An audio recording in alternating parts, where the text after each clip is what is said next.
Hi everyone, my name is Joaquin Duato and I'm the current CEO of Johnson & Johnson. Let me give you a quick recap of where we are so I can catch you up to speed.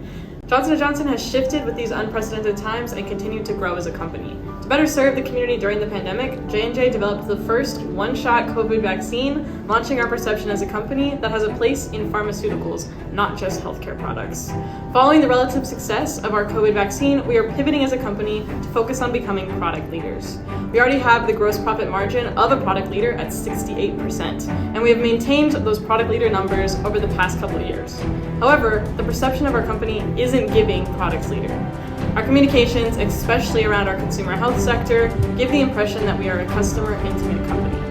In an effort to invest fully in becoming product leaders and build our brand image around the proposition, J&J has decided to divest our consumer health sector and allow it to become its own company called Kenvue. Kenvue will operate totally apart from J&J once the separation occurs later this year. On the other hand, our direct competitors in the vaccine industry, Pfizer and Moderna, have decided to charge for their COVID vaccines and boosters going forward. J&J has previously offered the vaccine as free of charge for our own consumers. As J&J strives to keep up with our competitors, yet distinguish ourselves as product leaders in the pharmaceutical industry, we've identified the COVID vaccine price as a critical decision that needs to be made. With the rise in importance of social purpose-driven companies and J&J's history of providing this vaccine for free, the company is at a crossroads. Do we lean into social purpose and continue offering the vaccines for free? Or do we focus on increasing our revenues to drive future R&D and our pharmaceutical offerings? Let's go ahead and call a board meeting. I'm Vanessa Broadhurst. I have a long career in healthcare and I lead the corporate global marketing, communication, design, and philanthropy functions at Johnson & Johnson. Hi, I'm Jennifer Tobod and I've been at J&J since 2005. I lead the pharmaceutical sector and I'm always up for a conversation surrounding diversity, inclusion, and how J&J can serve our communities better. Hi everyone, I'm Ashley McAvoy. I'm the Executive Vice President and Worldwide Chairman of MedTech. As one of the biggest providers of medical devices around the world, I'm interested in innovation and finding new ways to serve our communities. Hi everyone, my name is Tybal Morgan. I'm the Executive Vice President and also the Worldwide Chairman of Johnson & Johnson. I will be the new CEO of the new company, Kenvue, and I'm very experienced and a visionary global leader. Hi everyone, I'm Joseph Walk, the Chief Financial Officer of Johnson & Johnson. So CF, no explanation needed. I care about numbers for sure, and I aim to maximize our profit and manage risks across the enterprise. So see you in the meeting. Okay everyone, I want to hear the arguments both for and against pursuing this social purpose. Keep in mind, how will this impact our value proposition and our public image? How will this impact our financials? And what value would be generated outside of the balance sheet? Jennifer, as our VP of Pharma, why don't you go ahead and start us off?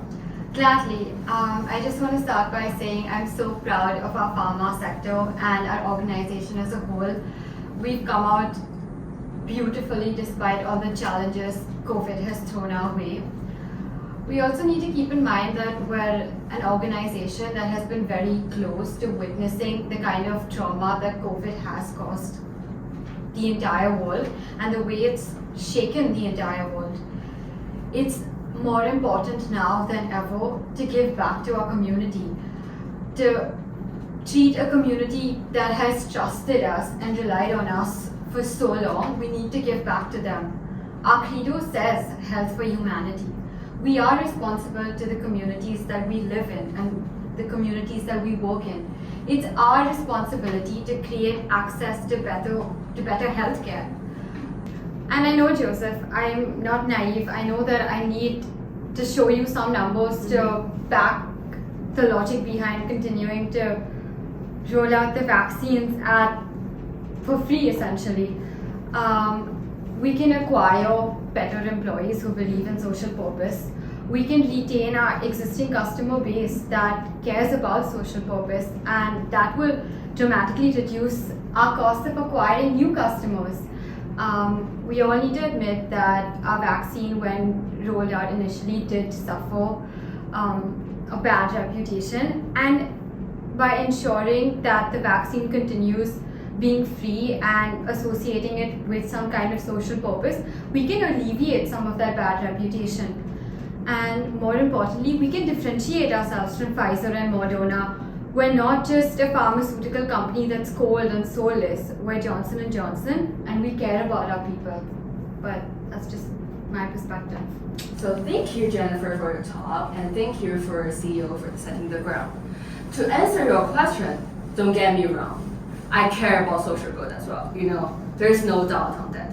But as the CFO of the company, I also need to take care of the numbers and evaluate the risk of this decision. Let's look back at the numbers of the earnings call for Q3 this year. We can see already that both net profit and net earnings decreased due to the impact of currency translation. Also, I'm really busy with dealing with the numbers of the separation of our new company, Kenvue. The effective tax rate has increased from 4.7% to 23.4%. If we really decided to offer the booster for free, let's think about that. That means we have no profit from that, and we also have to cover the cost of production. Remember that cash doesn't come out of nowhere, so if there's a cost of production, then something must have to decrease from pharma, from medtech, or from Kenvue. Let's think about that as well. And I'm not saying I'm completely against this idea, because I know we have to serve our social purpose, but someone has to explain to me what financial outcomes this could bring to the company. So why don't you guys just explain that a bit? Well, speaking from a global corporate affairs perspective, I agree with Jennifer that we must be coherent with our credo. We need to use our size and our reach for good, and this would definitely be for good.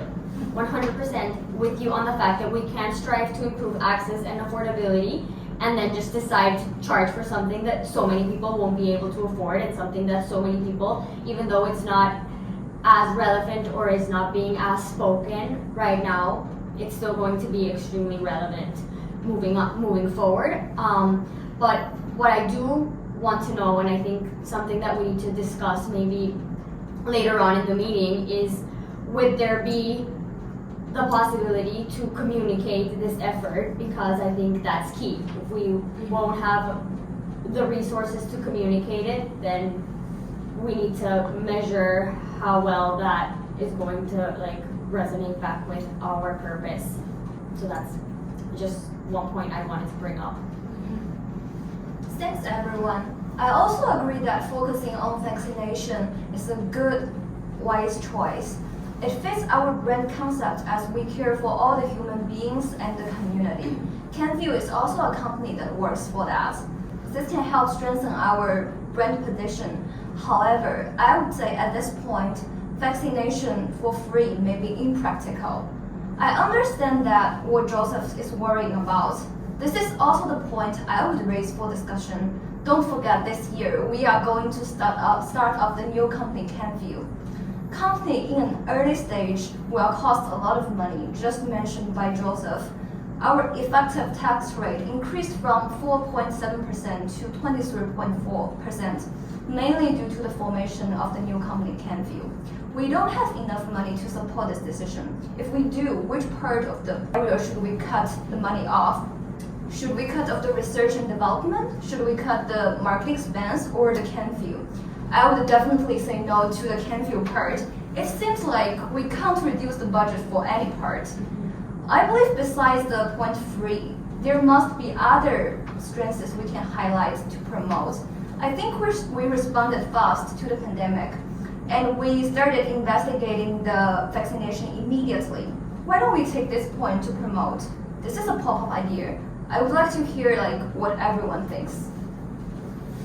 Speaking as the head of MedTech, I personally agree with what Jennifer says. I think there's a reason why we pump billions into medical technology and innovations every year. We're here to save lives. It's in our slogan, we're a family company, and that's been our mission statement from the start, to serve families, to keep them healthy, and I believe that with this decision we can do so on an unprecedented scale. There will be consequences. I know I'm not naive. Money doesn't appear out of thin air, and goodwill and good social graces don't keep a company afloat by themselves. But I do think in the long run that the benefits will outweigh the negatives, because social capital is just as important as actual capital, and I know it might be a bit of a sore spot for us right now, but after everything that happened with the asbestos scandal, we need all the social capital we can get. And I think overall, this could be what we need to prove to our customers that we care about our health. And if we can cement ourselves as a charitable and progressive company, I think that could be a strong direction for us all to be taking. Interesting. I think I totally get the idea from all of you guys, but please, I think I need to remind us on how this decision would potentially influence our balance sheet. So consider the dominance of other vaccines. As Jennifer has mentioned, we have a bad reputation on our vaccine already. So even if we publish our vaccine for free, will there be really a vast demand of it? And if not, there will be a stagnated inventory in our house. Now think about that. That means what? That means the limited cash flow first, and the increase in storage costs, and thirdly, in general, the reducing profit, So keep in mind that we have a strong balance sheet as a really prestige company, but our financial situation is also influenced by the inflation happening around the world. So this is just not a good time for us to put more burden on our finance. And since our competitor provider is considering to charge the vaccines, I would suggest that instead of offering the vaccine for free, why don't we charge it at a lower price instead? What do you think, CEO? I do think that's an interesting idea. I would love to see you run some more numbers on that, because I know we don't have that already. But from where we're at right now, I want to take a vote just to see where everyone is. So go ahead and raise your hand if you think we should continue offering the vaccine for free.